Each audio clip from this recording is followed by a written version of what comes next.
दोस्तों JRCM, मैं अजय कुमार दुबे। दोस्तों आज मैं सफलता के एक बहुत बड़े राज को डिस्कस करने आपके बीच में दोस्तों आया हुआ हूं। एक ऐसा राज जिसको सुनने और जानने के बाद मेरा जीवन बदल गया दोस्तों। मैंने एक किताब पढ़ा था, बहुत ही पुरानी किताब थी वो। उस किताब में लिखा हुआ था कि कोई व्यक्ति किसी भी फील्ड से हो, लेकिन उसके जीवन में बहुत बड़ा बदलाव कैसे आता है। एक बहुत ही गरीब घराने में रहने वाला लड़का अचानक एक बहुत बड़ा डिसीजन लेके बहुत बड़ा काम कर जाता है। बड़े सीधे साधे दिखने वाले लोग अचानक एक बहुत बड़ा इतिहास कैसे रच देते हैं दोस्त। तो मैंने उस किताब में पढ़ा था संस्कार के ऊपर, कि व्यक्ति का संस्कार उसे बहुत आगे लेके जाता है। संस्कार के विषय में एक बात कही जाती है, इस धरती पे जो भी व्यक्ति पैदा हुआ है वो 5 संस्कारों से अपने जीवन में जीता है। वो पहला संस्कार क्या होता है? पूर्व जन्म का संस्कार। दोस्तों जहां तक हम लोग मानते हैं कि पूर्व जन्म होता है, क्योंकि कृष्ण भगवान हमारे गीता में कहा करते हैं कि आत्मा अजर और अमर है, आत्मा को न कोई मार सकता है न आत्मा कोई जला सकता है, वो कपड़े की तरह हमारा शरीर बदलती है। तो पूर्व जन्म का संस्कार, आप जब किसी घर में जन्म लेते हैं तो एक तो पूर्व जन्म के संस्कार से आपके अंदर आपके सोचने का तरीका, आपके बोलने का तरीका, आपके जीने का तरीका, शुरुआती दौर से आपने सुना होगा बहुत से घरों में कुछ लड़के पैदा होते हैं, वो पैदा होते ही कुछ थोड़ा सा बड़ा होते हैं, थोड़ा बोलने चालने लगते हैं तो अच्छे अच्छे वेदों के ज्ञानी हो जाते हैं। उन्हें देश दुनिया की खबर घर बैठे हो जाती है, कभी स्कूल में पढ़ने नहीं जाते और बहुत सारी जानकारियां रखते हैं दोस्त। ये पूर्व जन्म का संस्कार है। पहला संस्कार है कि आपकी आत्मा किस शरीर में रह के आई है और आप उसके साथ आज जी रहे हैं। तो जिस शरीर में वो रह के आई होती है उसके संस्कार आपके पास अचानक आ जाते हैं। आपने सुना होगा बहुत से घरों में कि न पिता गाली देते हैं, न माँ गाली देती है, न चाचा गाली देता है, लेकिन उसके घर में एक लड़का होता है जो 4 साल का 5 साल का होता है, वो गाली देना शुरू कर देता है। ये पूर्व जन्म का संस्कार है। दूसरा जो संस्कार होता है जीन का संस्कार। जीन का संस्कार यानी माँ बाप के जीन से मिला हुआ संस्कार। एक बच्चा माँ की गर्भ में रह के 9 महीने जन्म लेता है और पिता के संस्कार उसके बॉडी में जीन के द्वारा चले आते हैं, DNA के द्वारा चले आते हैं। तो अगर पिता अगर कमजोर इरादों वाला व्यक्ति है, पिता अगर छोटी सोच वाला व्यक्ति है, पिता के पास कोई बड़ा विजन नहीं होता है, पिता बहुत ही दूरदर्शी नहीं होता है, तो बच्चे के DNA में आ जाता है। और आप जान के हैरान हो जाएंगे कि माँ का DNA पिता का DNA मिलके एक बच्चे का संस्कार डेवलप होता है। तीसरा जो संस्कार होता है उसे वातावरण का संस्कार कहते हैं। तीसरा संस्कार ये होता है कि हम किस वातावरण में जन्म लेते हैं।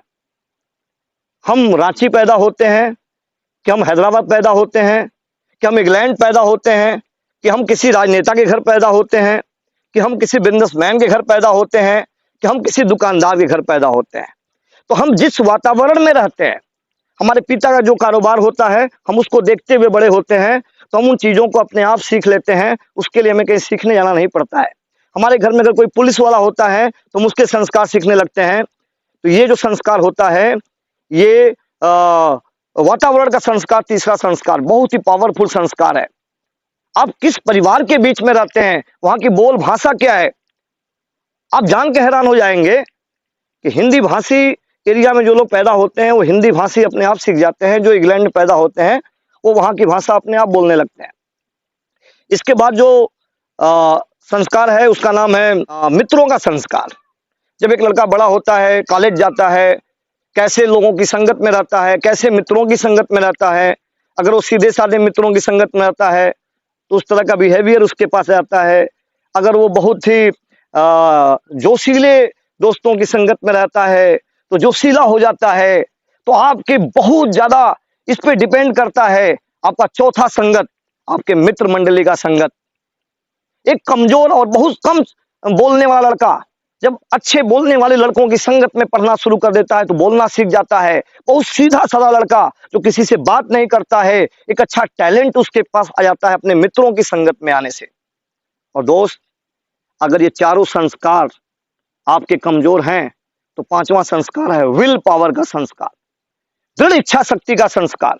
हो सकता है कि पहला संस्कार, पूर्व जन्म का संस्कार आपका कमजोर रहा हो, आपके जीन का संस्कार, आपके माँ बाप उस तरह से जोशीले नहीं रहे, आपके माँ बाप की उस तरह की सोच नहीं रही, दूसरा संस्कार भी अगर कमजोर रहा, तीसरा संस्कार आपका वातावरण, आपकी सोसाइटी, वो भी संस्कार इस तरह का नहीं था कि आपके विचार को बड़ा कर सके, आपकी सोच को बड़ा कर सके, आपको लड़ने की शक्ति दे सके, कोई फर्क नहीं पड़ता। आपके मित्र मंडली भी कमजोर रही, उनके भी सोचने का तरीका कमजोर रहा, लेकिन पांचवा संस्कार है विल पावर का संस्कार। आप किसी भी सोसाइटी से रह के आए हैं, यदि आज आपने ठान लिया, फिर इच्छा शक्ति आपने बना लिया कि आज के बाद मैं बदल के दिखाऊंगा, ये चारों संस्कार कमजोर रहने के बाद भी पांचवा संस्कार आपको दुनिया की हर वो चीज दे सकता है जिसको बोलते हैं विल पावर का संस्कार, दृढ़ इच्छा शक्ति का संस्कार। बहुत से इतिहास भरे पड़े हैं, इच्छा शक्ति के कारण लोगों ने बड़े बड़े कारनामे किए हैं। एक व्यक्ति का मैं नाम लूंगा, मोहम्मद अली। मोहम्मद अली एक बॉक्सर हुआ करते थे, बहुत बहुत ही उनकी अच्छी शिक्षा नहीं रही, बहुत अच्छा उनके पास पैसे नहीं थे, संघर्ष किया उन्होंने लाइफ में, लेकिन ठान लिया कि मैं बॉक्सर बनूंगा। वो बॉक्सर बने और वो लड़ने के लिए जब अपने रिंग में जाते थे तो उनका एक नेचर था कि जब भी वो रिंग में जाते थे लड़ने के लिए अपने प्रतिद्वंदी के सामने, अपने से ज्यादा वेट के प्रतिद्वंदी से लड़ते थे, लेकिन लड़ने के बाद एक ही बात बोला करते थे, you are best but I am champion, you are best but I am champion. पूरे रिंग में कूद कूद के एक बात बोला करते थे कि तुम अच्छे हो सकते हो बॉक्सर, लेकिन चैंपियन तो मैं ही बनूंगा। जब ये बोलते थे तो पब्लिक समझ नहीं पाती थी, पब्लिक नहीं समझ पाती थी। तो उनका एक बार एक बहुत ही अच्छे बॉक्सर से उनका जंग चल रहा था उस टाइम में। जब वो जंग को जीत गए अपने से ज्यादा कैपेसिटी वाले बॉक्सर के साथ, तो उनसे पत्रकारों ने पूछा कि आप कैसे जीत सके, कैसे जीत पाए इतने अच्छे प्रतिद्वंदी को जो आपसे वेट में भी ज्यादा था, आपसे अच्छा फाइटर भी था। तो उन्होंने एक ही बात बोला कि आपने रिंग में मुझे देखा होगा कि जब मैं रिंग में गया था तो मैं एक बात बोलता था कि you are best but I am champion, you are best but I am champion. दुनिया का हर व्यक्ति अच्छा हो सकता है, लेकिन चैंपियन तो मैं ही बनूंगा, मोहम्मद अली। तो उसने बोला कि जब मैं ये बात बोलता हूं तो मैं दुनिया को नहीं बताता हूं, मैं अपने विल पावर को बताता हूं, अपनी आत्मबल को बताता हूं। और जब मैं बॉक्सिंग करना शुरू करता हूं तो मेरी स्किल काम करती है, मेरी योग्यता काम करती है, जो मैंने सीखा है वो काम करता है। लेकिन आपने देखा होगा जब मेरा प्रतिद्वंदी, जब उसके घूंसे मेरे हेड पे पड़ते हैं, जब मैं जमीन पे गिरता हूं तो गिरने के बाद मेरे मुंह से खून आते हैं, लेकिन जब जमीन पे मैं गिरा होता हूं और रिंग में आवाज आती है 10, 9, 8, 7, 6, तो मेरे दिल में एक बात आती है, मेरी अंतरात्मा बोलती है कि तू ही बोलता है, तू ही मोहम्मद अली है, तू बोलता है कि you are best but I am champion, तू चैंपियन है, तो उठ, एक बार उठ। और मेरे आत्मबल से आवाज आती है कि तू ही बोलता है, तू एक बार उठ।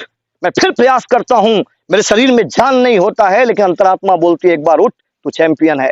मैं फिर उठता हूं, मेरी स्किल काम करने लगती है, मेरी विल मुझे जगाती है, स्किल लड़ाती है। फिर मैं लड़ता हूं, फिर एक घूंसा पड़ता है, फिर जमीन पे गिर जाता हूं, मेरी स्किल काम करना बंद कर देती है, फिर मेरी विल काम करती है, विल मुझे जगाती है।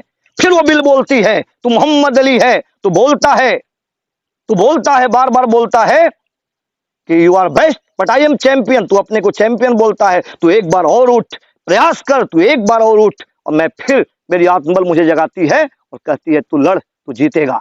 मैं फिर खड़ा होता हूं और मैं फिर लड़ता हूं तो मेरी स्किल काम करती है। फिर मैं गिरता हूं तो मेरी विल काम करती है मुझे उठाने की। तो मैं आपसे दोस्तों कहना चाहता हूं कि दुनिया में खाली स्किल से कामयाबी नहीं आती, बार बार गिरने के बाद अगर उठने का विल है, दृढ़ इच्छा शक्ति है, लाखों लोग मना करें उसके बाद भी प्लान दिखाने के विल है, दृढ़ इच्छा शक्ति है, तो आपको कामयाब होने से कोई रोक नहीं सकता।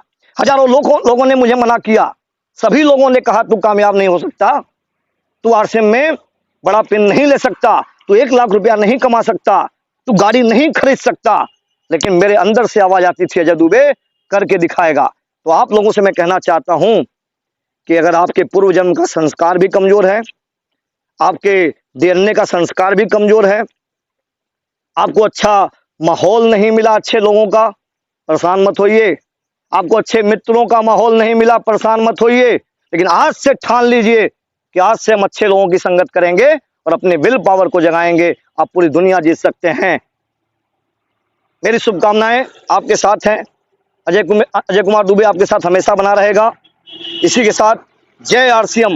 लगातार विल पावर को जगाइए, अच्छे लोगों की संगत करिए, आज से बदल के दिखाइए अपने आप को। अच्छे लोगों की संगत में जाके अच्छे लोगों की किताब पढ़िए, विल पावर को जगा दीजिए। आप दुनिया को जीत सकते हैं, दुनिया को जीत सकते हैं, क्योंकि अब इंसान के बच्चे हैं। 84 लाख योनियों के बाद इंसान का जीवन मिलता है। तो दीनहीन की तरह मत जियो, अपने विल पावर को जगाओ, आत्मबल को जगाओ। आप पूरी दुनिया जीत सकते हो, इतिहास रच सकते हो, डायमंड बन सकते हो। Okay, thanks. जय आरसीएम।